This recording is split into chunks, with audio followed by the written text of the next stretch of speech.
Welcome to the ProfitEngines Podcast. Today is episode number 8. We have a episode about the creative strategy, about getting good winning creative up on your posts, whether it's Facebook or blog post, whatever you're going to be doing on the internet. There's some great strategies here in this episode. I want to remind you that ProfitEngines is brought to you by CustomerBloom. So if you have a project or you're interested in getting help for your company in the digital landscape to build your own profit engines, please go to CustomerBloom.com/start.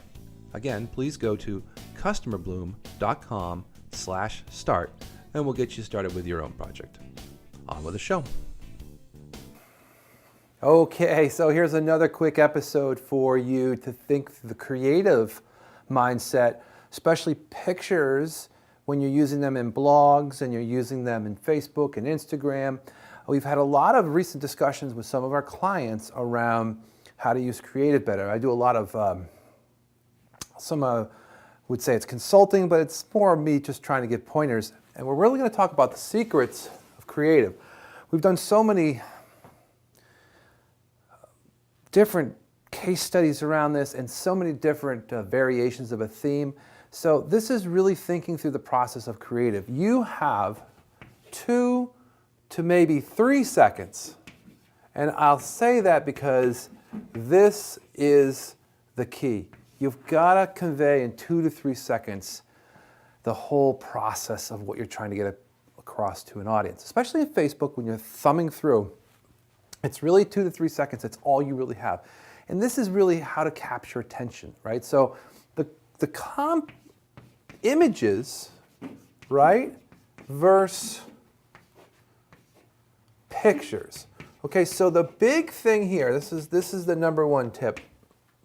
If you can think about this, your Facebook feed is full of people's pictures. It's full of other people's families and events and things that people are posting. If you post a picture, especially a stock photo, it's just going to be another picture that people just scroll right on by.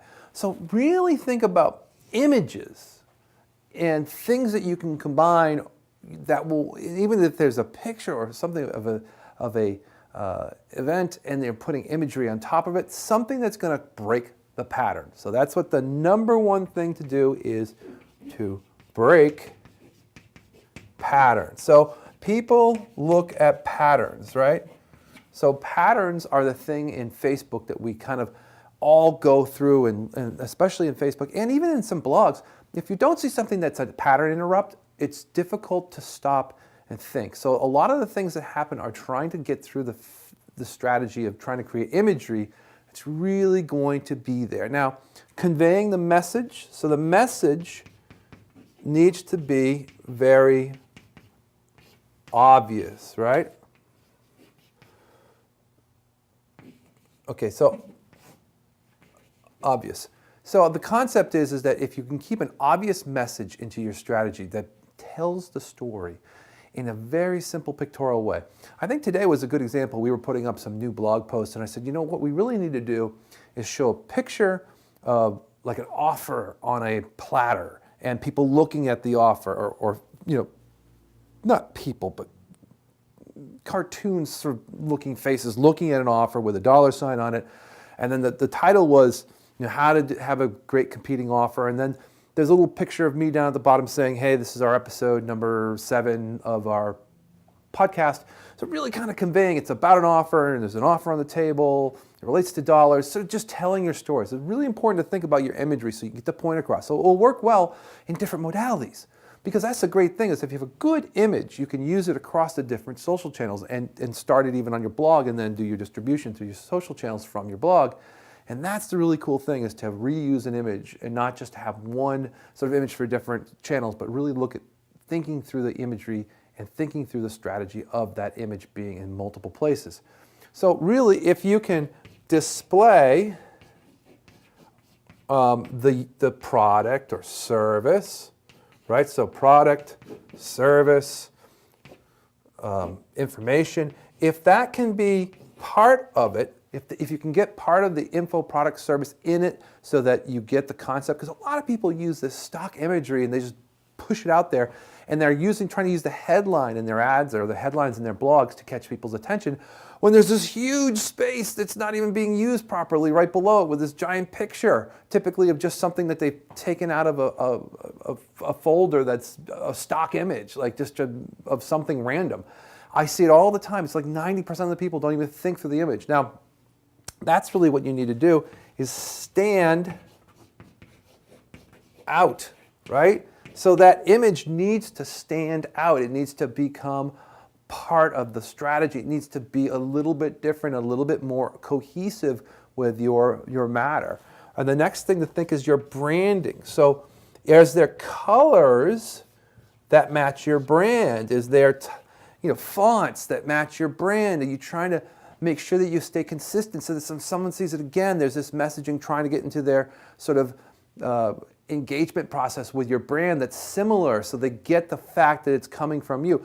Now again, you don't even make it look salesy, but make it look consistent. We use a light green border around our posts so that people know they're from us. And I know that there's a difference between, especially in Facebook, people know when it's an ad really at this point, but you can make it not look like an ad because it can look and convey a really good story and that people are just interested in general. Now, the one thing I will say that overrides this, and then I'll just get two more tips here, is use emotional content.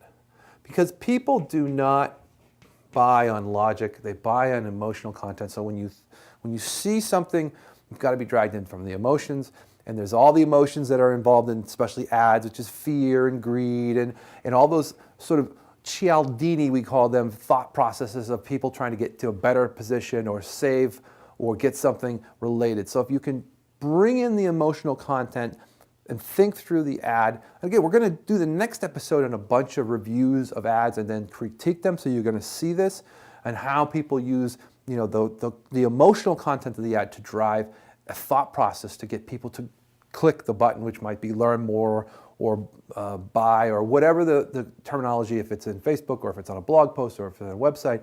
There's really good imagery strategies that you need to think through these images take up so much of these spaces of these places that you have to think through. Now here's the tips, especially in Facebook. Go Google your competition.